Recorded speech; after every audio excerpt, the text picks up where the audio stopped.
There's a gravel road behind the Wendy's that leads into the bayou, and twice a week someone drives down that road at 3 a.m. and knocks on the back door. They never come to the front, always the back. I'm supposed to hand them 3 large bags of food, always the same order, always paid in advance, always picked up by someone I can't see clearly because they stand just outside the reach of the security light. Last Tuesday, I tried to get a better look and stepped outside with the bags.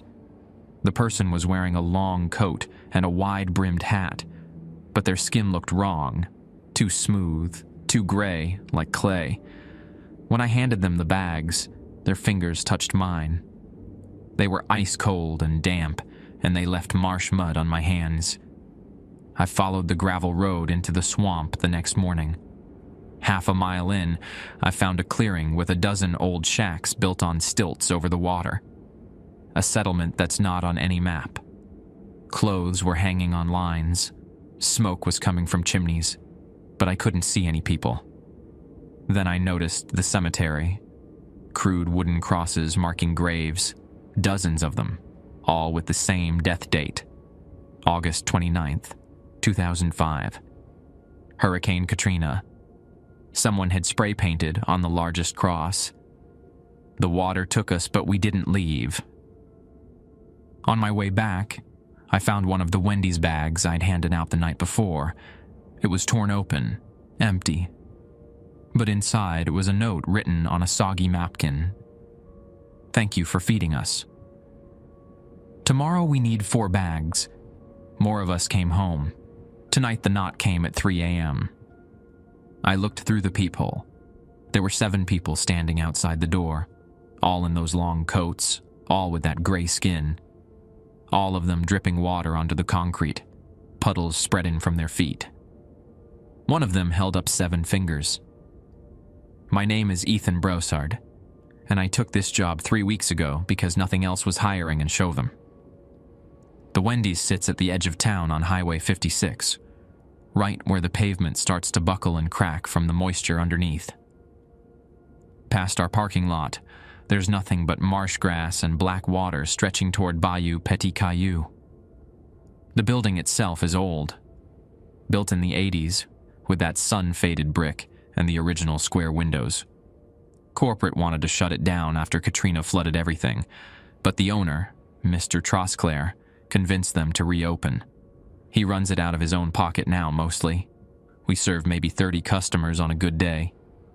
When he hired me, he said the night shift was simple.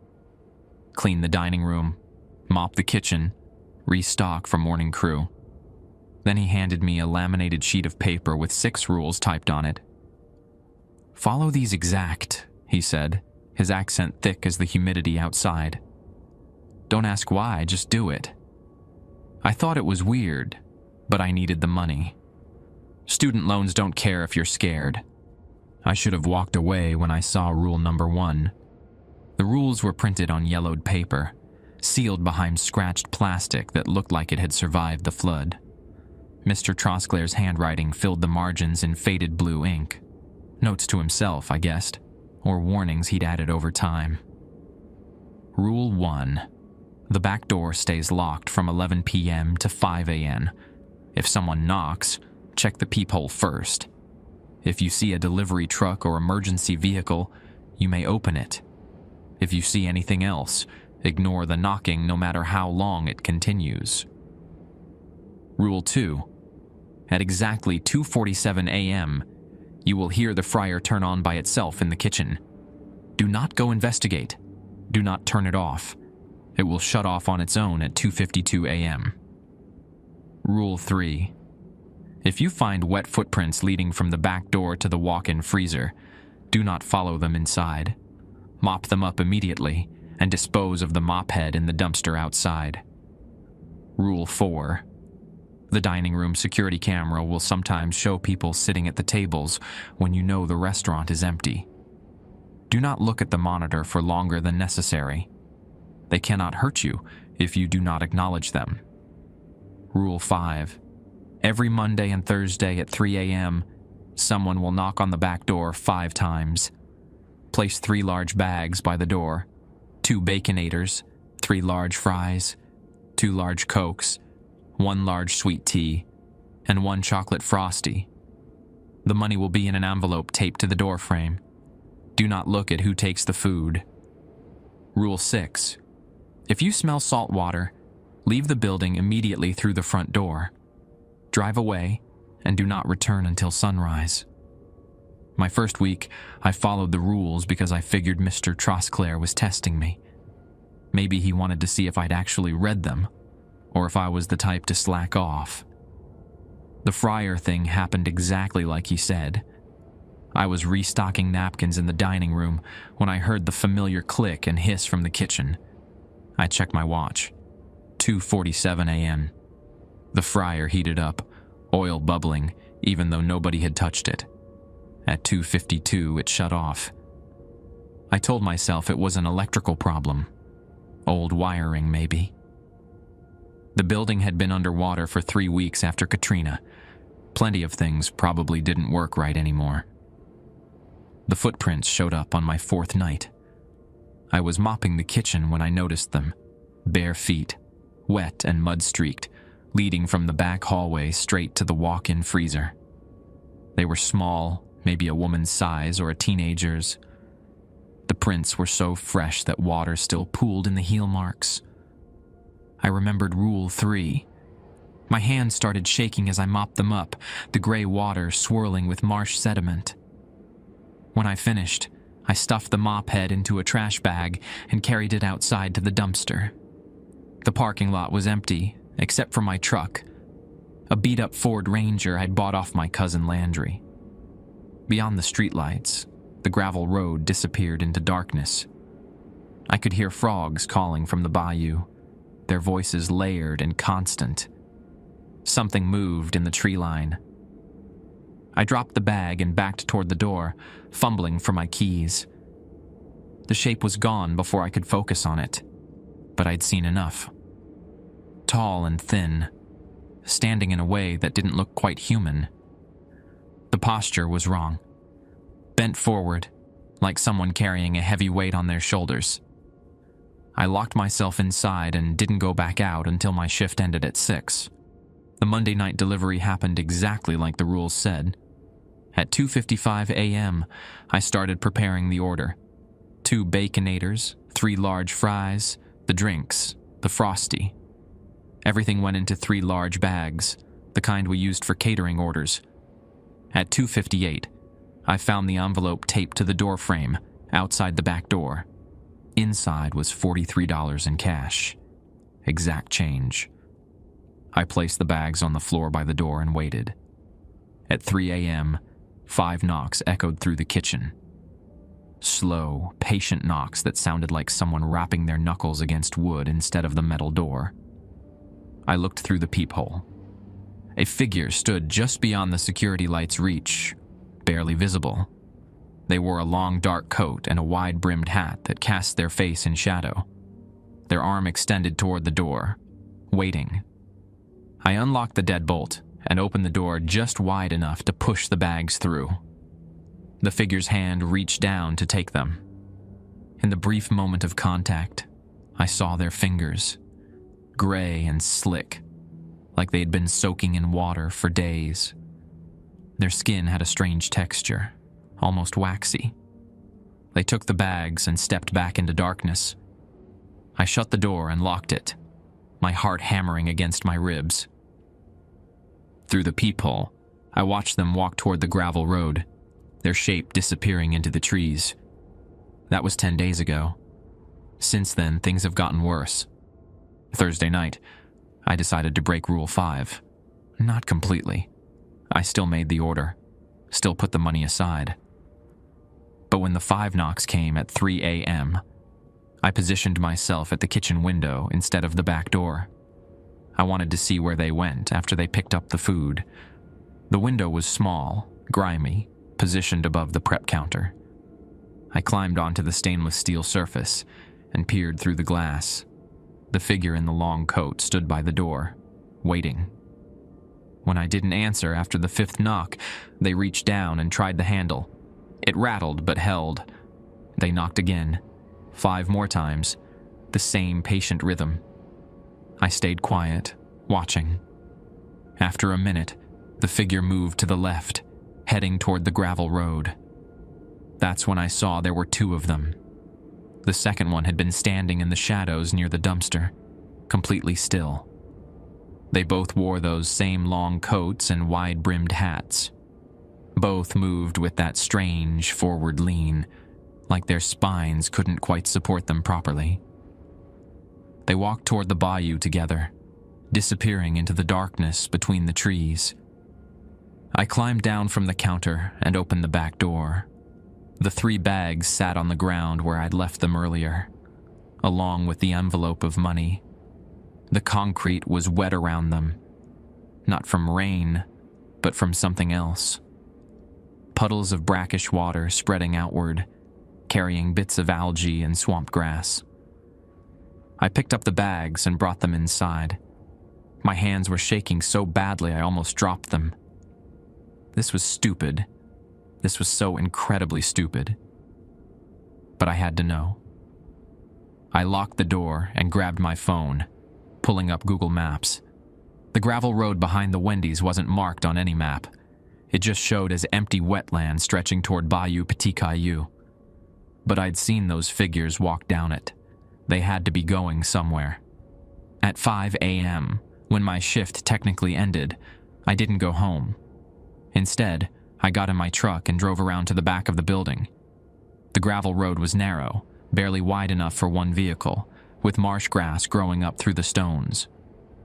I turned on my headlights and started driving. The road wound through cypress trees and palmetto bushes, their shadows pressing in from both sides.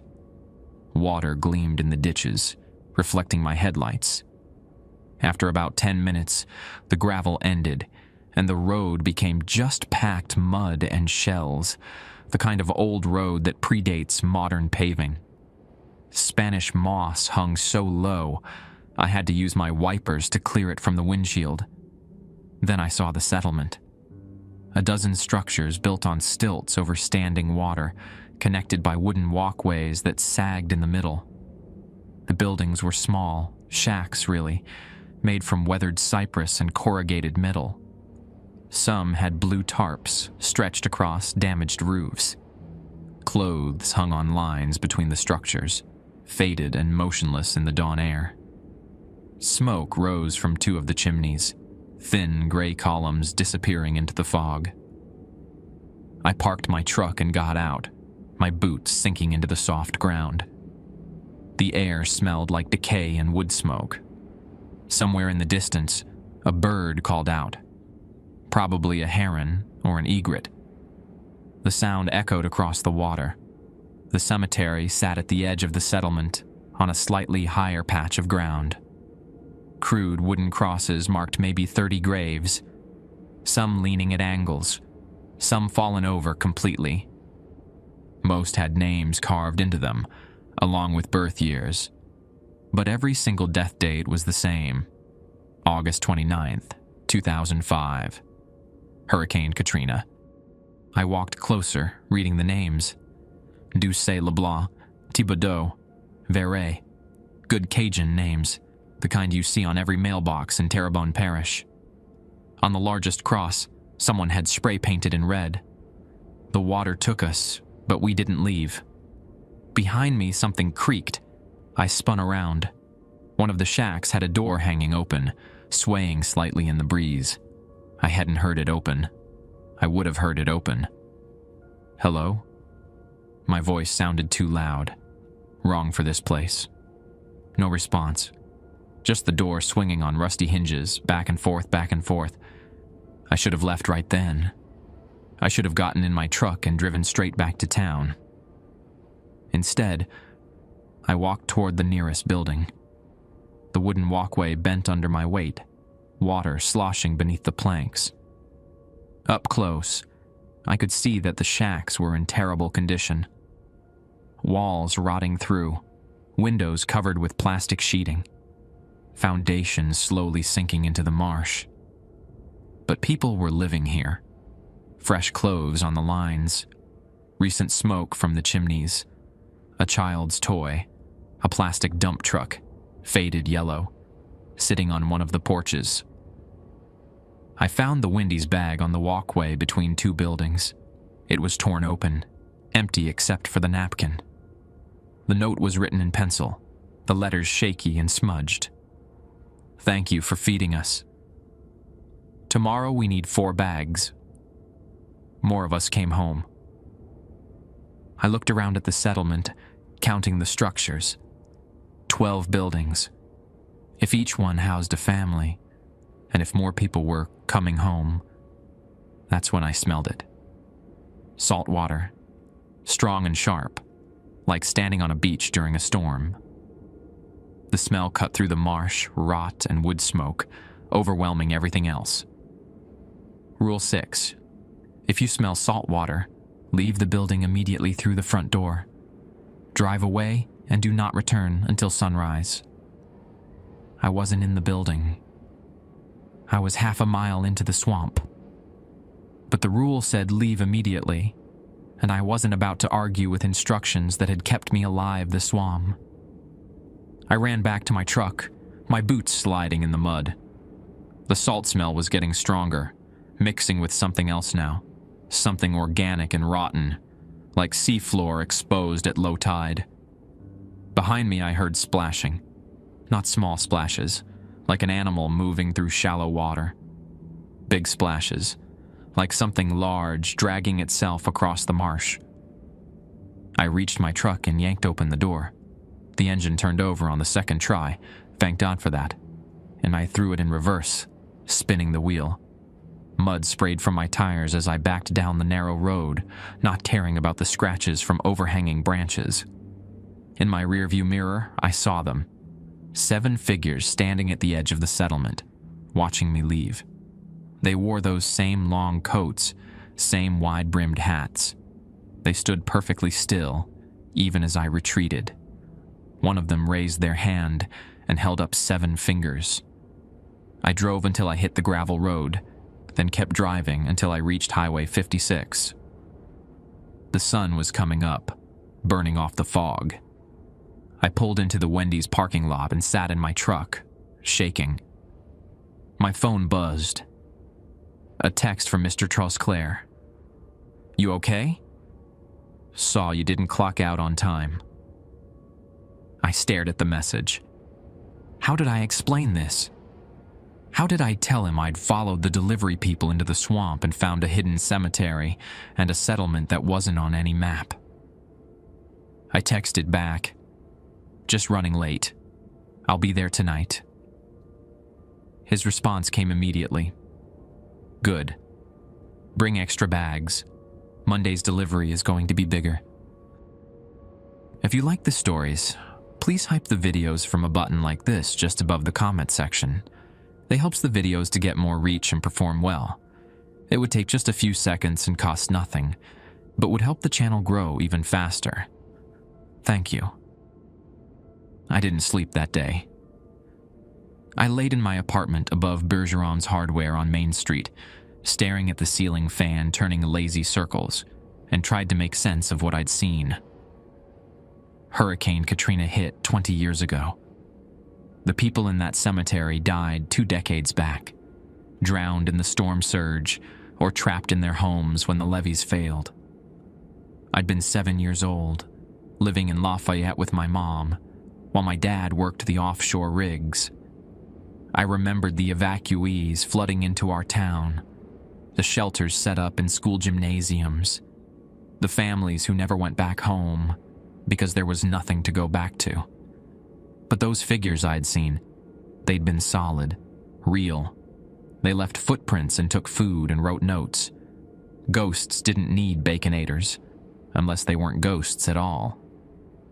I spent the afternoon at the Terrebonne Parish Library, searching through old newspapers on microfilm. The librarian, Mrs. Gautreau, helped me find the Katrina archives. "You researching for school share?" she asked. "Something like that," I said. The newspapers from September 2005 were full of death tolls and damage assessments. Whole communities wiped out along the coast. But I was looking for something specific. Any mention of a settlement near Chauvin, back in the swamp that might have been hit.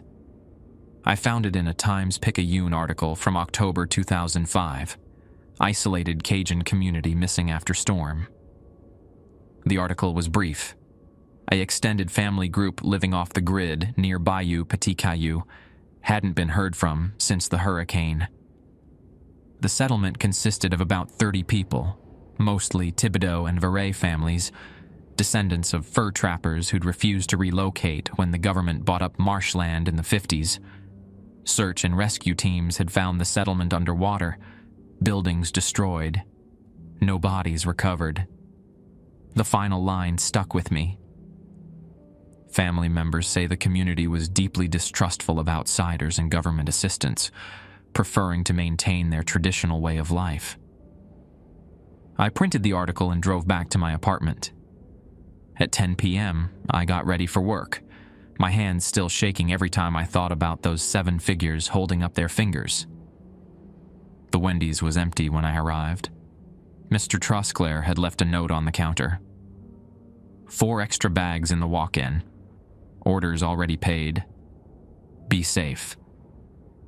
I found the bags where he said, white paper bags, folded at the top, sitting on the metal shelf next to the lettuce bins. Each bag had Monday 3 a.m. written on it in marker. I brought them out to the kitchen and started preparing the expanded order. 7 Baconators now, plus all the sides and drinks. Enough food for 7 people. Or 7 things pretending to be people. At 2:47 a.m., the fryer kicked on. I was in the dining room, watching the security monitor while I wiped down tables. The screen showed the empty restaurant, chairs tucked in, floor gleaming from my earlier mopping. Then, as the fryer started heating up in the kitchen, figures appeared on the screen. 3 of them, sitting at the corner booth. They wore those same long coats, same hats pulled low. They sat perfectly still, hands folded on the table. I couldn't see their faces. The camera angle wasn't quite right, or maybe they were keeping their heads down on purpose. Rule 4 said not to look at the monitor for longer than necessary. They couldn't hurt me if I didn't acknowledge them. I looked away and kept wiping tables, my reflection ghosting across the dark windows. When I glanced back at the monitor 30 seconds later, the booth was empty again. The fire shut off at 2:52 a.m., exactly on time. At 2:55, I started loading the 7 dags with food. My phone buzzed while I was packing the fries. A text from an unknown number. "We're grateful. We don't mean to scare you." I stared at the screen. How did they have my number? How did they know I was scared? I typed back, "Who are you?" The response came immediately. "We used to live here. Before the water. We're trying to come back." Before the water. That's what someone who survived Katrina might say. Not someone who died in it. "Are you ghosts?" I typed. 3 dots appeared, showing they were typing. Then they stopped.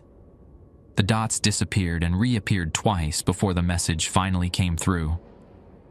"We don't know anymore." The phone went dark.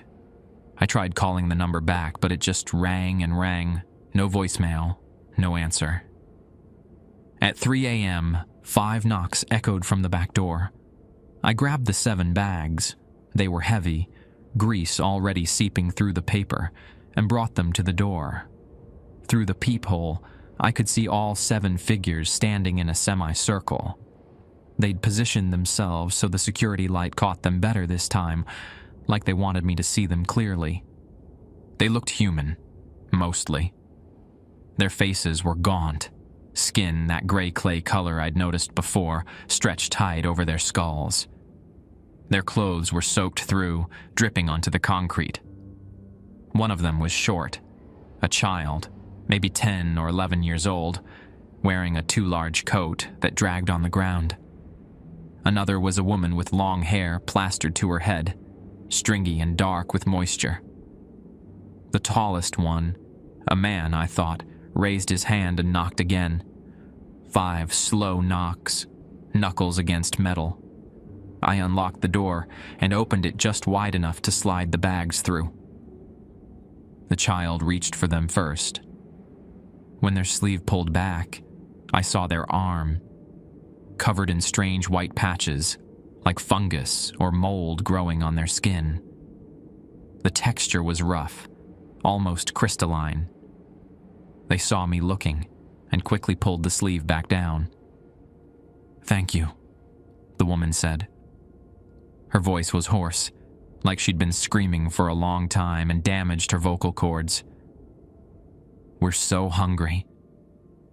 "What happened to you?"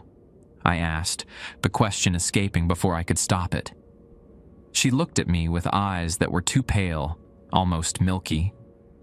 "The water came in." We climbed up to the roofs, but the water kept rising. We thought help would come, but nobody came. We held on for 3 days before. She trailed off, shaking her head. "Before what?" I said. "Before we went under," she finished, "and when we came back up, everything had changed. We'd changed." The tall man put his hand on her shoulder. "We should go," he said. His accent was thick Cajun, words running together. "The boy gets sick if we stay out too long." They gathered up the bags and turned toward the gravel road. I watched them walk away, the child stumbling a little, the woman supporting him. Before they disappeared into the trees, the tall man looked back at me. "You followed us this morning," he said. It wasn't a question. I nodded, unable to speak. "Don't tell anyone about us," he said. "Please. They'll take us away and we just want to go home. We just want to be home again." Then they were gone, swallowed by the darkness and the Spanish moss. I closed the door and locked it, my hands numb. The puddles they'd left on the concrete were spreading, seeping toward the drain. I grabbed them up and started cleaning them up. But as I worked, I noticed something in the water. Small things, translucent and writhing. Tiny organisms, maybe, or parasites. They caught the light as they moved, iridescent like oil slicks. I disposed of the mop head in the dumpster outside and washed my hands 3 times with the industrial soap from the kitchen. The hot water scalded my skin, but I kept scrubbing. On the monitor, the security camera showed the dining room. The 3 figures had returned to the corner booth. This time, one of them looked directly at the camera. It was the child from outside. They raised one hand and waved. I turned off the monitor and didn't look at it again for the rest of my shift. Tuesday night, Mr. Trosclair showed up at the restaurant around midnight. I was scrubbing the grill when I heard his truck pulling to the parking lot, an old Silverado that burned oil and rattled like it was held together with prayers. He came in through the front door, setting off the entry chime. "Ethan," he called out. "Got a minute?" I met him in the dining room. He looked tired, older than his 60-something years.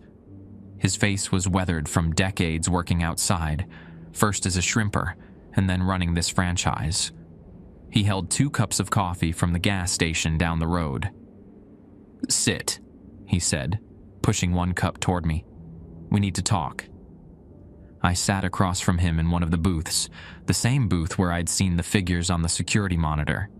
The vinyl was cracked and patched with duct tape. "You've been following the rules?" he asked. "Yes, sir." "All of them?" I hesitated. "Mostly." He nodded like he'd expected that answer. "Which one did you break?" "I went to the settlement," I admitted. "After Monday's delivery. I followed the road and found where they're living." Mr. Trosclair's jaw tightened. He stared into his coffee cup for a long moment before speaking. "My wife's family came from there," he said quietly. "The Thibodeau side." her uncle Alcide and his brother Jules. They refused to evacuate when Katrina was coming. Said they'd been through storms before. Said their houses were built to handle it. What happened to them? Storm surge came in fast, 12 feet of water in less than an hour. By the time we could get search and rescue out there, everything was underwater. We never found the bodies. Parrish declared them dead, but he trailed off, rubbing his face with both hands. But about 6 months after the storm, I was closing up here one night, and I heard knocking on the back door. 5 knocks, just like always. "It was them," I said. He nodded. Jules was standing there, dripping wet, asking for food. He looked wrong, sick, his skin all gray and patchy. He said they'd survived but couldn't leave the swamp anymore. Said something happened to them in the water. Something that changed them. He asked if I could help. Just bring food a couple times a week. Keep it quiet. Why keep it quiet? Because if the government finds out people are living back there, they'll send social services, health inspectors, maybe police. Those folks have always been afraid of authorities, and after Katrina, after feeling abandoned. He shook his head. They just want to be left alone. They want to go home, or what's left of it. But they're sick, I said. I saw the kid, saw the stuff on their skin. They need help. I know. Mr. Trosclair's voice cracked. Believe me, I know. But every time I've tried to convince them to see a doctor, they refuse.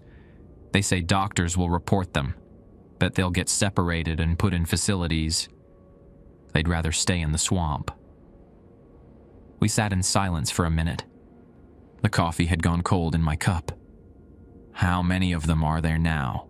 He asked. 7 that I've seen. But the notes said more are coming home. He closed his eyes. Lord, have mercy. More of them survived than we thought. What are we supposed to do? Keep feeding them, he said. It's all we can do right now. I've been trying to find someone who can help. Someone they might trust. Maybe a Cajun health worker or a community advocate. But it's slow going. These are proud people, Ethan. Stubborn. They don't take charity easy. He stood up, taking both coffee cups to the trash. At the door, he turned back. You're doing good work here. I know the rules seem strange, but they're keeping everyone safe. You, them, everyone. After he left, I went back to my cleaning routine, but my mind kept spinning. Those people were suffering. That child was covered in some kind of infection, living in a shack with no electricity or clean water. And I was just supposed to hand them bags of fast food twice a week and pretend everything was fine. At 2:47, the fryer kicked on. I was ready for it this time, but the sound still made me tense. 5 minutes later, it shut off. The wet footprints appeared at 3:30. This time there were multiple sets, bare feet, different sizes, leading from the back hallway to the walk-in freezer. The smallest prints belonged to a child. They were so fresh that water still beaded on the tiles. I followed Rule 3 and mopped them up, but as I worked, I noticed the water was warmer than it should be. Not cold like swamp water or rain. Body temperature almost, with that same briny smell. The mop head went straight into the trash bag, but before I took it outside, I paused at the walk-in freezer door. The footprints had led inside. What were they looking for in there? What did they need? I pulled open the heavy door and stepped into the cold. The freezer was organized like Mr. Trosclair insisted. Boxes labeled and stacked. Frozen patties on one side, fries on the other. But in the back corner, behind the boxes of chicken nuggets, I found something new. A bundle of clothes, soaking wet, folded carefully and placed on the floor. A child's shirt. small pants, a jacket with a name tag sewn inside, Noah Vere. I picked up the jacket. It smelled like the bayou, that mix of decay and living things, mud and moss and old water. The fabric was stiff with salt. Someone had been in here, someone small, and they'd left their clothes behind. The door slammed shut behind me. I spun around, dropping the jacket. The freezer door was closed, the handle on the inside frozen solid. I tried to push it open, but it wouldn't budge. The emergency release, every walk-in has one, wasn't responding. My breath came out in white clouds. The temperature was dropping fast, or maybe I was just noticing it now. 20 degrees, maybe less. I started pounding on the door, yelling for help, but I knew nobody was here. I was alone. Then I saw them. 3 figures materialized in the corner of the freezer, appearing between one blink and the next. The woman from Monday night, the tall man, and the child. They stood perfectly still, watching me. Their skin looked even grayer in the fluorescent light, the white patches spreading up their necks and onto their faces. "We're sorry," the woman said. "We don't want to scare you." "Let me out," I managed through chattering teeth. "We need your help," the tall man said. "There are more coming." 13 now. We found them in the marsh, where they'd been hiding all these years. But they're sicker than us. They need medicine, not just food. "Then go to a hospital," I said. "Get real help." The child stepped forward. This close, I could see the infection clearly. White crystalline growths covering patches of skin, like salt deposits or coral. "They'll take us away. They'll separate us. We've been through that before, in the shelters after the storm. Families split up, sent to different cities. Some people never found each other again." "It's been 20 years, I said. "Things are different now." "Are they?" the woman asked. Her eyes were wet, tears mixing with the condensation on her face.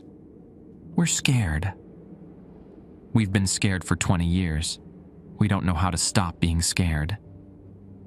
The freezer door clicked open. Warm air rushed in from the kitchen. The 3 figures faded, becoming translucent, then vanishing completely. I stumbled out of the freezer, gasping. My hands were numb, fingers turning white from the cold. I ran them under warm water in the sink until feeling came back in painful prickles. The child's jacket was still on the freezer floor where I'd dropped it. I picked it up and brought it out to the kitchen, laying it across the counter. 13 people now. 13 people living in the swamp, sick and afraid and refusing help. I pulled out my phone and started searching. Louisiana Department of Health, Terrebonne Parish Social Services, Community Health Advocates. Someone had to know how to handle this. Someone had to have experience with isolated communities, with people who'd been traumatized by Katrina and its aftermath. I found a number for a cultural liaison program, something about Cajun and Creole community outreach. The office didn't open until 9, but I saved the number. At 5 in the morning, when my shift ended, I locked up the restaurant and sat in my truck, staring at my phone. Mr. Trosclair had been trying to help these people for 20 years. What made me think I could do better? But that child's face kept appearing in my mind. The fear in their eyes. The white patches spreading across their skin. I couldn't just keep handing out bags of food and pretending that was enough. Something had to change. I called the cultural liaison office at 9:15 Wednesday morning after 3 hours of restless sleep. A woman answered on the second ring. "Cajun Heritage Health Initiative, this is Amelie." "Hi, I stopped, realizing I hadn't planned what to say. "How do you explain this situation without sounding deranged?" "I need help with some people living in the marsh. They survived Katrina, but they've been hiding, and they're sick.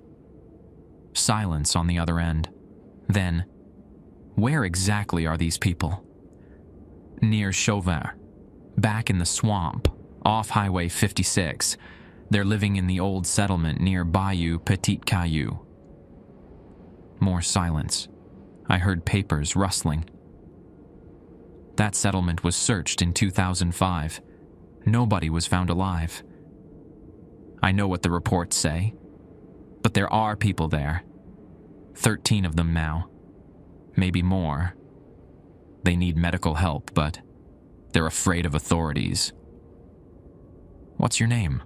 she asked, her tone shifting to something more official. "Ethan Broussard. I work nights at the Wendy's on Highway 56. They've been coming to the restaurant for food, and I've seen where they're living." Another long pause. "Mr. Broussard, if there are people living in those conditions, we need to report this to the health department and possibly Child Protective Services. You said there are children? At least one that I've seen. But listen, these people have been traumatized. They don't trust the government. If you send officials in there with badges and clipboards, they'll run deeper into the swamp and we'll never find them. What do you suggest?" "I don't know. That's why I'm calling you. There has to be a way to help them without making them feel like they're being rounded up or separated." She sighed. "Let me make some calls. I know a nurse who works with isolated communities. Someone who's Cajun herself and understands the culture. No uniforms, no official vehicles, just medical care and conversation. Can you give me until tomorrow?" "Thursday's my next shift. They come for food at 3 in the morning. I'll have someone there by midnight," she said. "We'll figure this out." After I hung up, I sat in my truck for 20 minutes, staring at the phone. Had I just made things better or worse? What if the settlement people found out I'd called outsiders? What if they disappeared before anyone could help them? I drove home and tried to sleep. But every time I closed my eyes, I saw that child's face covered in white patches. Thursday night, I arrived at the Wendy's at 10:45 p.m. Mr. Trosclair was waiting inside, along with a woman I didn't recognize. She was in her 50s, wearing jeans and a LSU sweatshirt, her gray hair pulled back in a braid. She had kind eyes and rough hands, someone who'd worked hard her whole life. "This is Marguerite Hebert," Mr. Trosclair said. "She's a nurse practitioner. Worked in the clinics after Katrina, helped a lot of families who didn't want to go to hospitals." Marguerite shook my hand. "Amélie from the liaison office called me this morning. She said you've been in contact with the Thibodeau-Verret families." "I didn't know that's what they were called," I said. "That's what we called them before the storm. Extended family group, very close-knit, very private. I knew some of them." Her voice caught. "I thought they were all gone." We spent the next 2 hours preparing food and talking strategy. Marguerite had brought medical supplies, antibiotics, antifungal creams, wound care materials, vitamins. She'd packed everything in unmarked bags, nothing that looked official or threatening. "The skin condition you describe sounds like a severe fungal infection, probably from prolonged exposure to contaminated water," she explained. "Combined with poor nutrition and no medical care, it could have spread through the whole group. The good news is, it's treatable." "What about the way they look?" I asked. "The gray skin? The way they move?" "Malnutrition can cause a lot of physical symptoms: muscle weakness, skin discoloration, neurological issues. If they've been living off whatever they can catch or scavenge for 20 years, their bodies would be severely compromised." At 2:47, the fryer turned on. Marguerite jumped at the sound, but Mr. Trosclair just nodded. "Right on schedule," he said. "That happens every night?" she asked. "Every night," I confirmed. "Electrical issue from the flood damage." But we all knew it wasn't just that. At 2:50, the security monitor flickered. The dining room appeared on screen, and sitting in the corner booth were 5 figures. More than the usual 3. They sat in complete stillness, facing the camera. Marguerite stared at the screen. "Is that? Are they? Don't look too long," I said, turning the monitor away. "It's better if you don't acknowledge them." Her face had gone pale. "This place is haunted." "Maybe," Mr. Charles Clare said. "Or maybe they're reaching out the only way they know how. Trying to tell us they're still here. Still part of this community." At 3 a.m., we heard them knocking. 5 slow knocks on the back door, patient and rhythmic. I looked through the peephole. 13 people stood in the parking lot, arranged in 3 rows. Men, women, children, all wearing those long coats, all with that same gray skin and white patches. Some looked worse than others. An elderly woman in the back row was hunched over, supported by 2 younger people. A teenage girl's face was almost completely covered in the white crystalline growth. "There's so many of them," I whispered.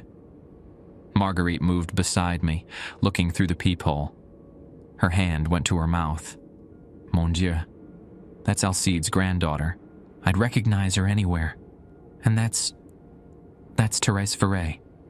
She taught Sunday school at St. Joseph's." "You know them?" "I knew them. 20 years ago." Her voice was shaken. "But they should be dead. They should be..." The tall man from before, Jules, Mr. Trusclair had called him, stepped forward and knocked again. This time he spoke, his voice muffled through the door. "We know someone new is here. We can smell them. Are they here to take us away?" Mr. Trusclair moved to the door and spoke through it. "Jules, it's me. This is Marguerite Habert. She's a nurse. She wants to help." Silence. Then, "Marguerite from St. Joseph's?" "That's right," Marguerite called out. "I remember you, Jules. You and Thérèse used to bring your kids to the church picnics. Your daughter Marie, she had that beautiful singing voice." "Mary's dead," Jules said flatly. "Drowned in the attic when the water came through the roof. We couldn't save her. We couldn't save a lot of them." Marguerite's eyes filled with tears. "I'm so sorry. I'm so sorry." "We don't want your pity," another voice called out, the woman I'd spoken to earlier. "We want to be left alone." "You're sick," Marguerite said. "All of you. That fungus on your skin, it's eating away at you. Some of you probably have infections in your lungs, in your blood. If you don't get treatment, you're going to die. For real this time."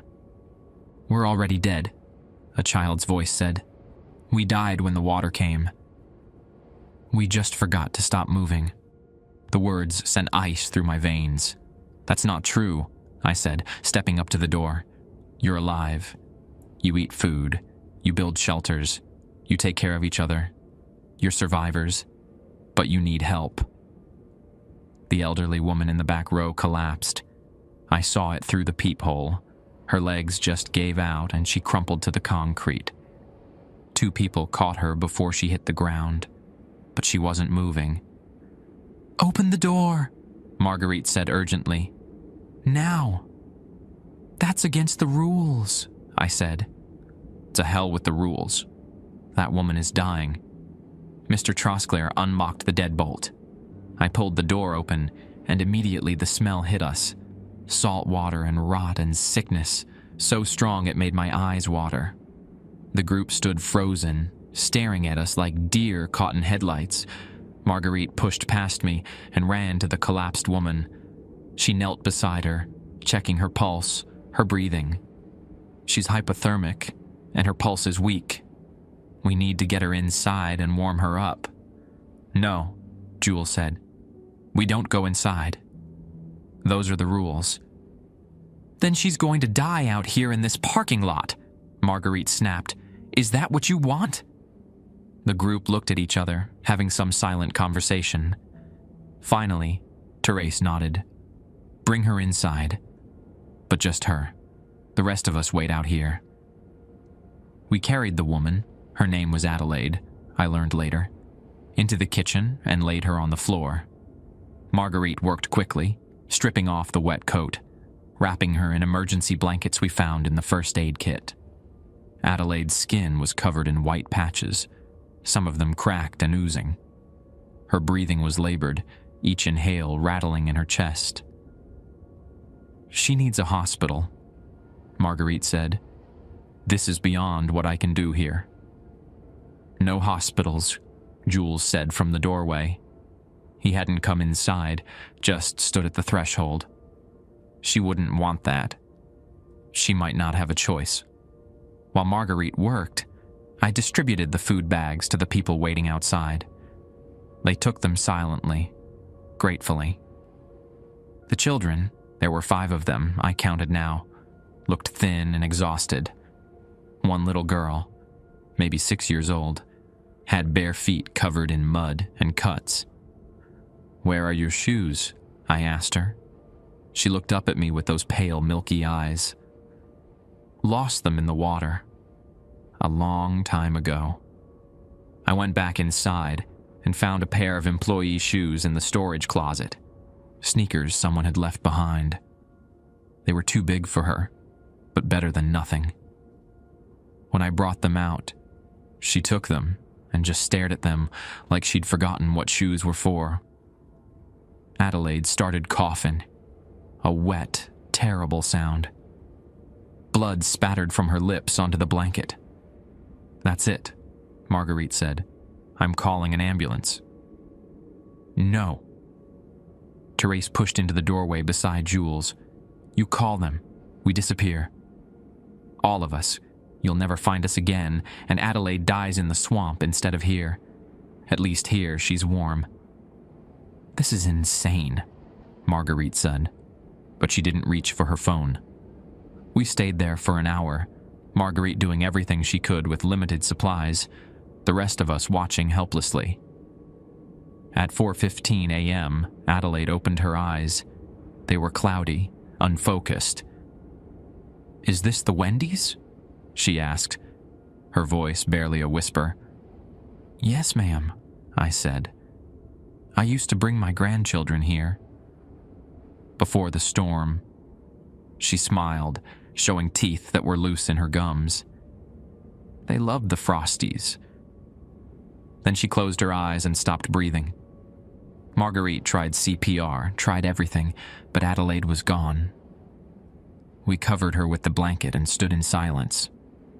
Jules finally spoke. She wanted to go home. "We all want to go home." "Then let us help you," Mr. Trusclair said. "Really help you. Not just food, but medicine and shelter and—" "We are home," Jules interrupted. "The settlement is our home. It always was. We just need to be healthy enough to stay there." He looked at Marguerite. "Will you come to the swamp? Tomorrow, in daylight? See where we live, see what we need. No officials, no police. Just you." Marguerite looked at Adelaide's covered body, then at the group of people standing in the parking lot, sick and afraid and stubborn. "I'll come," she said.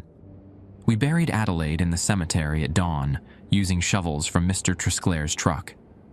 The ground was soft from recent rain, mud sucking at our boots. Jules and 3 other men from the settlement dug the grave while Therese said prayers in French. Old Cajun prayers her grandmother had taught her. Words I only half understood. They wrapped Adelaide in the emergency blankets and lowered her down. No coffin, no funeral home, no official death certificate.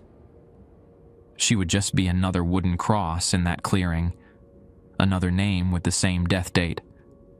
August 29th, 2005, even though she'd actually died November 7th, 2025. I helped fill in the grave, my muscles burning from the unfamiliar work. The sun was coming up through the cypress trees, burning off the fog. In daylight, the settlement looked even worse than I'd thought. The shacks were rotting, held together with salvaged wood and tarps.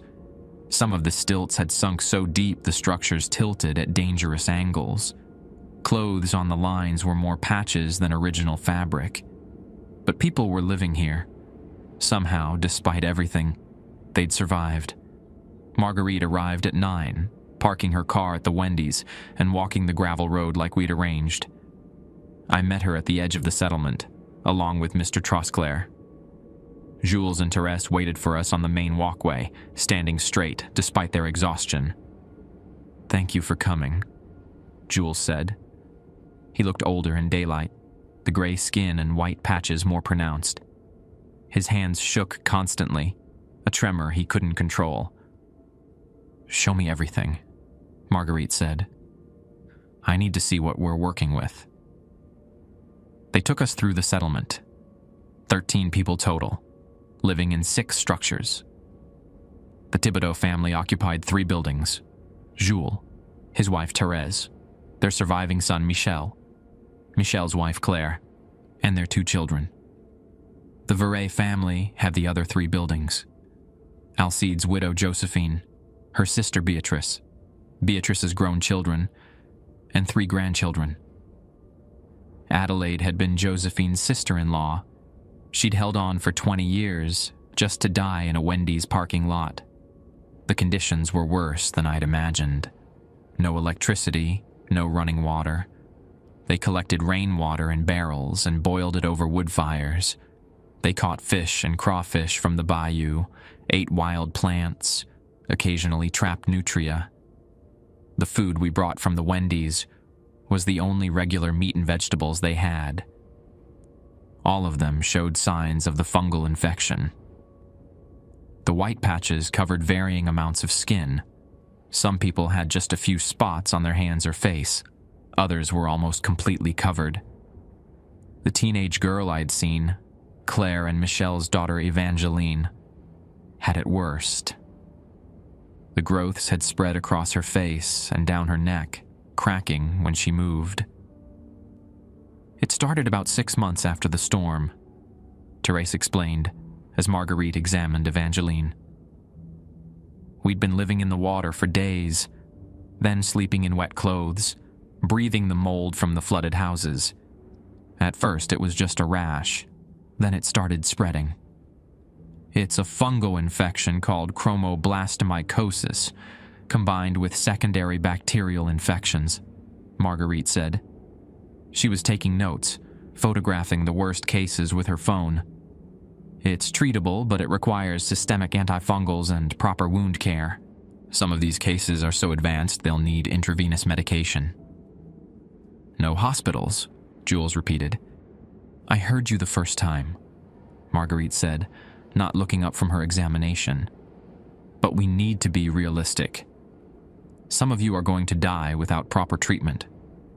The children especially, their immune systems are compromised, their growth is stunted, they're anemic and malnourished. Evangeline here has maybe 6 months before the infection reaches her bloodstream." Claire made a sound like a wounded animal. She pulled her daughter close, and Evangeline buried her face in her mother's shoulder. "What if we brought the treatment here?" I asked. "Set up a clinic in one of the buildings, bring in supplies. Would that work?" Marguerite looked around at the rotting structures, the standing water, the mud. "This entire place is a breeding ground for infection. You can't treat fungal infections in an environment that's causing them." "Then what do you suggest?" Jules' voice was sharp. "Temporary housing. Somewhere dry and clean just for a few months while we treat everyone. Then you can come back here if you still want to." "Where would we go?" Therese asked. "Who would take us? We don't have papers, we don't have identification. Most of our documents were destroyed in the flood." "There are programs," Marguerite said. disaster recovery funds that are still available, housing assistance for Katrina survivors. We can get you reconnected with social services." "No." Alcides' widow Josephine spoke for the first time. She was small, bent with age, her hair completely white. "We went to the shelters after the storm. They separated us, put the children in one place, adults in another. Said it was temporary, said they'd reunite us in a few days. But the paperwork got mixed up, and Michael ended up in a shelter in Texas while we were in Arkansas. We didn't find him for 8 months." "I was 9 years old," Michelle added. His accent was thicker than his parents', probably from spending less time around outsiders. "I thought my family was dead. The shelter workers didn't believe me when I said I had parents looking for me. They wanted to put me in foster care." "That won't happen again," Marguerite said. "I'll make sure of it." "You can't promise that," Therese said. "Nobody can." We spent 3 hours in the settlement. Marguerite examined everyone, taking detailed notes on their conditions. Besides the fungal infections, she found respiratory problems from years of breeding mold spores, dental issues from lack of care, vitamin deficiencies, parasitic infections from contaminated water. The youngest child, a 4-year-old boy named Luke, had a fever of 103 and was coughing up yellow phlegm. "He needs antibiotics immediately," Marguerite said. "Today. Not tomorrow. Today." His mother, Claire's sister-in-law, Anne, just held him tighter. "Will they take him from me if we go to a hospital?" "Not if I'm there," Marguerite said. "I'll stay with you. I promise." But Anne wouldn't agree. She'd rather risk her son's life than risk losing him to the system. We sat in Jules and Therese's shack on plastic chairs around a salvage table. The structure creaked when the wind blew. Through gaps in the walls, I could see the bayou water reflecting sunlight. "Why did you come back here?" Mr. Trosclair asked. "After the storm, after you got out of the shelters. Why didn't you resettle in town?" "Because this is home," Jules said simply. "My grandfather built the first house here in 1923. My father was born in that house right over there." He pointed to a collapsed structure at the edge of the settlement. "We trapped fur here, fished these waters, raised our families here. When the government tried to buy us out in the 50s, we refused. This land is ours. The storm might have taken everything, but it couldn't take that." "But you're dying here," I said. "We're dying everywhere," Therese replied. "At least here. We're dying free." The words hung in the air. I looked at Marguerite, hoping she had some response, some argument that would convince them. But she just looked tired and sad. "I'll come back tomorrow," she finally said. "I'll bring antibiotics for Luke, antifungal cream for everyone, vitamins, clean bandages. It's not enough, but it's something. And I'll start making calls, find people who understand your situation, who can help without threatening your family." "What kind of people?" Jules asked suspiciously. "Advocates who worked with displaced communities after Katrina. Social workers who specialize in cultural competency. Maybe a lawyer who can help you establish legal residence here without triggering an eviction." "We don't trust lawyers." "You don't have to trust anyone," Marguerite said. "But you need to let someone help you. Because if you don't, I'm going to be burying more of you, and I'm tired of funerals." We left the settlement an hour later, walking back through the swamp in silence. My clothes were soaked with sweat and humidity. Mud caked on my jeans. Mr. Trosclair looked like he'd aged 10 years in one morning. At the Wendy's parking lot, Marguerite leaned against her car. "I need to make some calls. There's a doctor I know in New Orleans who works with indigenous communities.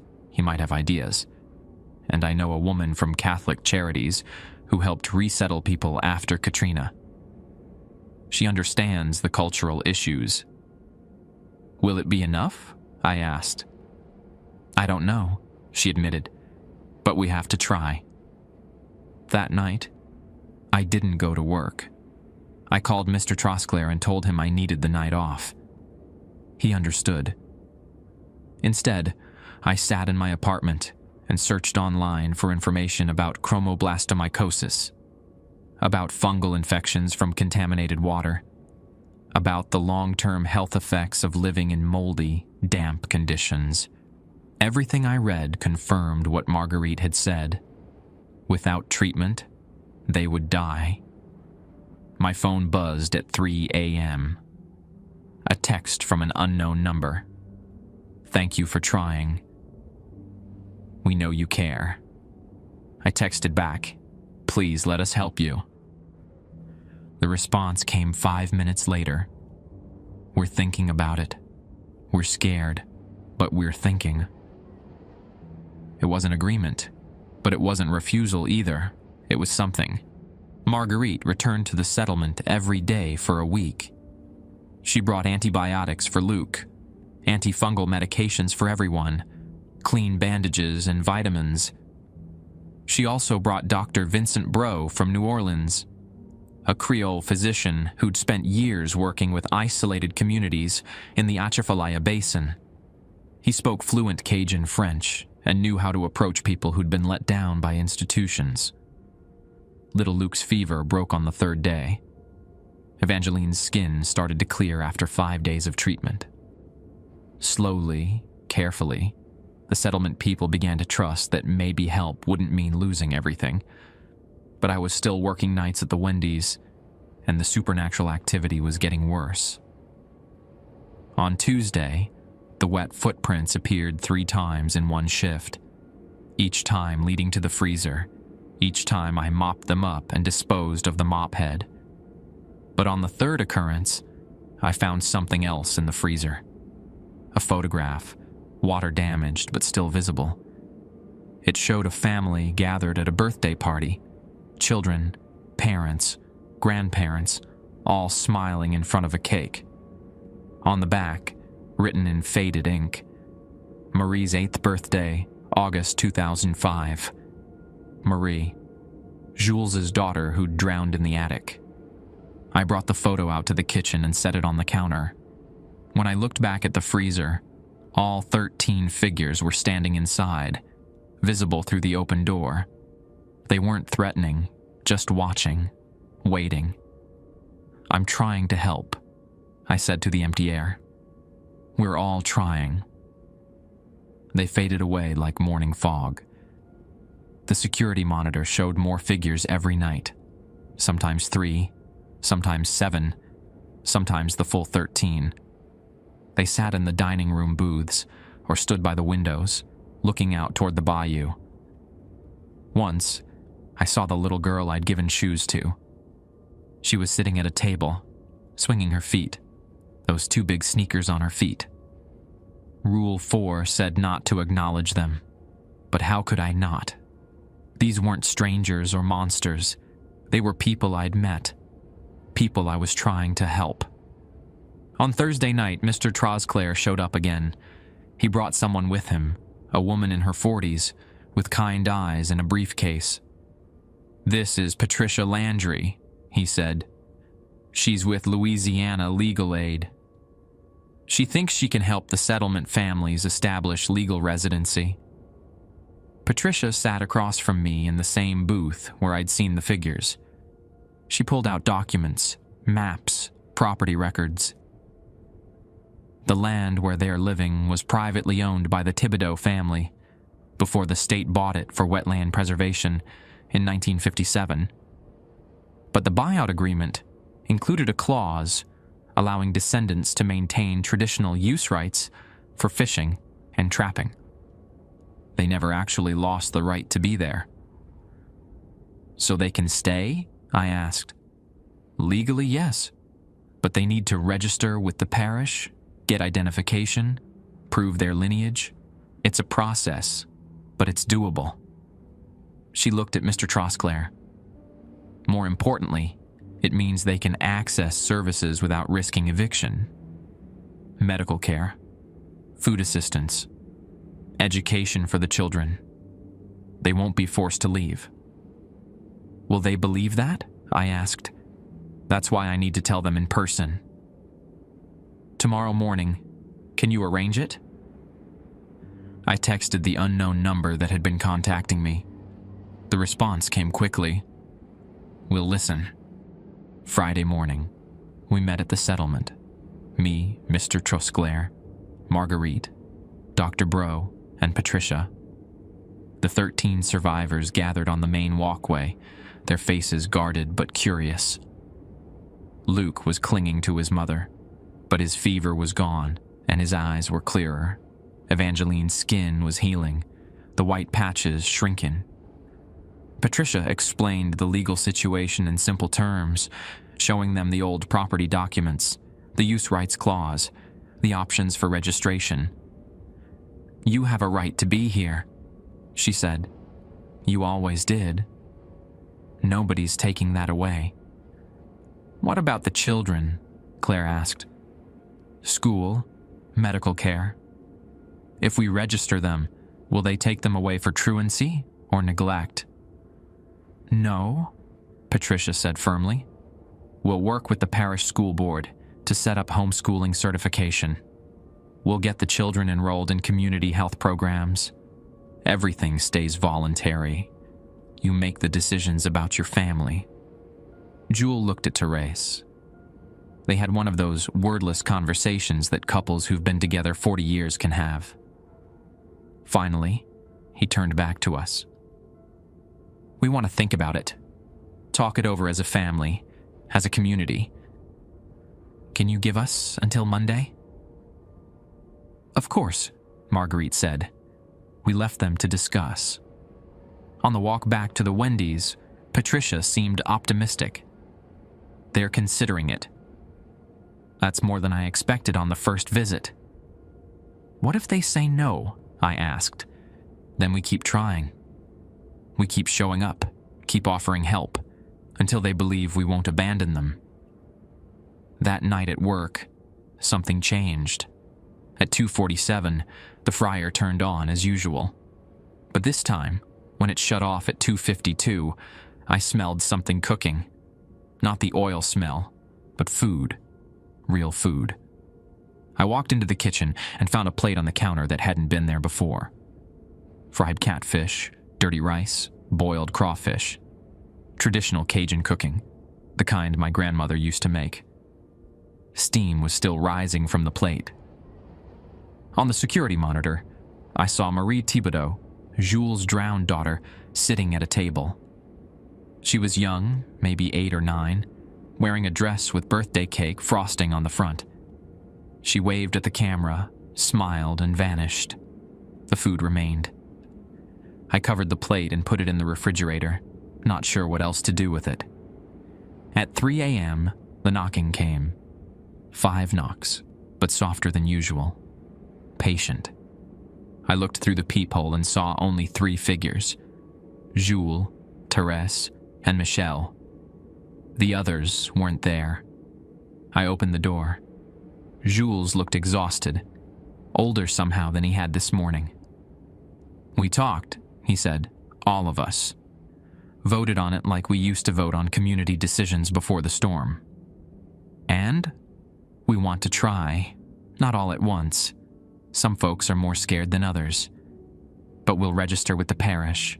We'll accept the medical treatment, the legal help. The children. His voice caught. The children deserve better than we've been giving them. They deserve to go to school, to see doctors, to have a future. Relief flooded through me. That's good. That's really good. Therese stepped forward. She was holding something, a small wooden box, old and water-stained. This is for you, and for Mr. Trosclair, for not giving up on us. Inside the box were photographs, dozens of them. Birthday parties, weddings, fishing trips, Sunday dinners. 20 years of memories from before the storm. Faces I recognize now: Adelaide, Josephine, the children before they got sick. All of them healthy and happy and whole. "We wanted you to know who we were," Therese said, "before the water. Before everything changed." I didn't know what to say. Michelle handed me the usual bags of food. We were still doing Monday and Thursday deliveries. Would probably keep doing them for a while. "Tell Marguerite and Dr. Bro thank you. Tell them we'll see them Monday morning to start the registration process." They left, walking back down the gravel road toward the swamp. But this time, they didn't disappear into darkness. I watched them until they were out of sight, 3 people walking home. The dining room behind me was empty. The security monitor showed only vacant booths and clean tables. Whatever had been haunting this place, whatever spirits or echoes or memories had been reaching out, they were quiet now. At 4 a.m., Mr. Trosclair called. "I just got a text from Jules. They're going to accept help." "I know. They stopped by." "This is good, Ethan. This is really good. Those kids are going to have a chance now." After my shift ended, I sat in my truck in the parking lot and looked at the photographs from the box. There was Marie, alive and laughing, surrounded by family. There was Adelaide, strong and healthy, holding a grandchild. There were all of them, before the hurricane, before the fear, before 20 years of hiding in the swamp. They weren't ghosts. They were survivors. And now, finally, they were ready to come home. The sun was rising over the bayou, burning off the fog. Another day in Louisiana, another chance to make things right. I drove home and slept better than I had in weeks. The Wendy's on Highway 56 looks different now. There's a sign in the window: Community Partner, Terrebonne Parish Food Security Program. Every Monday and Thursday, we prepare meals for isolated families living in the marsh, not just the settlement, but other groups who've been struggling since the storm. It's all legitimate now, funded through a grant Mr. Trosclair helped Patricia secure. No more secret deliveries at 3 a.m. The settlement families have been slowly integrating. Luke and the other children started school in January, enrolled through a combination of homeschool registration and parish programs. Evangeline's skin has healed enough that she can go to the library in town without people staring. She wants to be a nurse like Marguerite. Jules and Therese registered with the parish and got identification. They come into town every week now for medical appointments with Dr. Bro. Their fungal infections are mostly cleared up, though the white patches left scars. Therese says the scars remind her they survived. Not everyone left the settlement. Josephine and Beatrice chose to stay in the swamp, in the homes they've known their whole lives. But now they have proper medical care, clean water delivered weekly, and regular visits from Marguerite. Patricia helped them establish legal residency, so nobody can force them to leave. Dr. Bro says they're healthier than they've been in years. Michelle and Claire moved into a rental house in Chauvin with their kids. Michelle got a job working for a commercial fishing company, and Claire works part-time at the hardware store below my apartment. Their younger son plays on a little league team. Normal life, finally. The supernatural activity at the Wendy's stopped the night Jules told me they'd accept help. No more fryer turning on by itself. No more wet footprints leading to the freezer. No more figures on the security monitor. I asked Mr. Trosclair about it one morning while we were restocking. "You think they were really ghosts?" I said. "Or just us seeing what we needed to see?" He wiped down the counter, thinking. Doesn't matter. They needed help, and we helped them. Maybe the haunting was real, or maybe it was guilt and grief, and our minds trying to make sense of people who should have been dead, but weren't. Either way, it's over now. I still work the night shift. The job is easier without the rules, without the tension of waiting for something to knock on the back door. But sometimes I miss it. Not the fear, but the feeling that I was part of something important. Keeping people safe, even when I didn't fully understand the situation. Last Thursday, I found something in the freezer. Not footprints this time, just a note tucked behind the boxes of frozen fries. The paper was dry and the handwriting neat. Marie says thank you. She's at peace now. We all are. I showed it to Mr. Trosclair.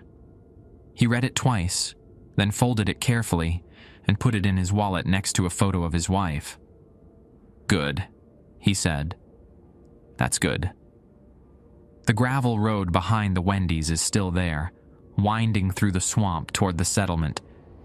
But now there's a proper mailbox at the entrance, and the parish has started grading the road for better access. Progress, slow but steady. I drive out there sometimes on my days off.